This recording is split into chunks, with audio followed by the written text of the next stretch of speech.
ഞാൻ പണ്ട് മുതൽ ഏറ്റവും കൂടുതൽ ആഗ്രഹിച്ചത് ഒരു സ്വർണ്ണക്കൊലുസാണ്.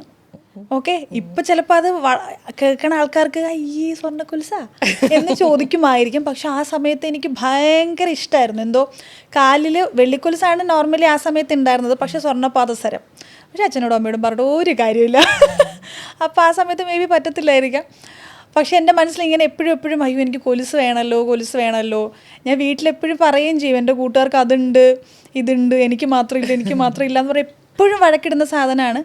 മേ ബി അച്ഛനും അമ്മയ്ക്കും ട്രൈ ചെയ്താൽ മേടിച്ച് തരാൻ പറ്റിയേനെ കാരണം മാലയും വളയൊക്കെ മേടിച്ച് തരണ്ട. പക്ഷെ കൊലുസ് മാത്രം എന്തോ കിട്ടണില്ല. എനിക്ക് തോന്നുന്നു എൻ്റെ ബ്രദറ്, ഞാൻ സിനിമയിലാവുന്നതിന് ഞാൻ 2012 വരുന്നത്. അതിനൊരു 2 വർഷം മുമ്പാണ് എൻ്റെ ബ്രദർ എബ്രോഡ് പോകുന്നത്. അവൻ പോയിട്ട് അവൻ്റെ സാലറിയിൽ നിന്ന് സ്വരുക്കൂട്ടി വെച്ചിട്ട് എനിക്ക് ആദ്യം ഗിഫ്റ്റ് ചെയ്യുന്നത് സ്വർണ്ണക്കൊലുസാണ്. അത് എനിക്ക് തോന്നുന്നു എൻ്റെ ബെസ്റ്റ് ഫ്രണ്ട്സ് ആയിട്ടുള്ള ആ സമയത്തുള്ള കുറേ ആൾക്കാർക്ക് അറിയാം എനിക്ക് ഇത്രയും ആഗ്രഹിച്ചിട്ടാണ് അത് കിട്ടിയത്. അത് എത്രയോ വർഷത്തെ കാത്തിരിപ്പാണ് കേട്ടോ.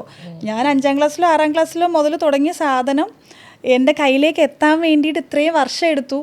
അതെൻ്റെ ബ്രദറാണ് മനസ്സിൽ വെച്ചിട്ട് ഓക്കെ എൻ്റെ സാലറി അവളുടെ ഏറ്റവും വലിയ ആഗ്രഹത്തിന് കൊടുക്കാമെന്ന് പറഞ്ഞിട്ട് എൻ്റെ ബ്രദറാണ് അന്നത് എനിക്ക് മേടിച്ച് തന്നത്. അത് കഴിഞ്ഞിട്ട് എനിക്ക് തോന്നുന്നു 2, 3, 4 പാദസരം ഞാൻ മേടിച്ചിട്ടുണ്ടെങ്കിലും അതിപ്പോഴും ഞാൻ വെച്ചിട്ടുണ്ട്.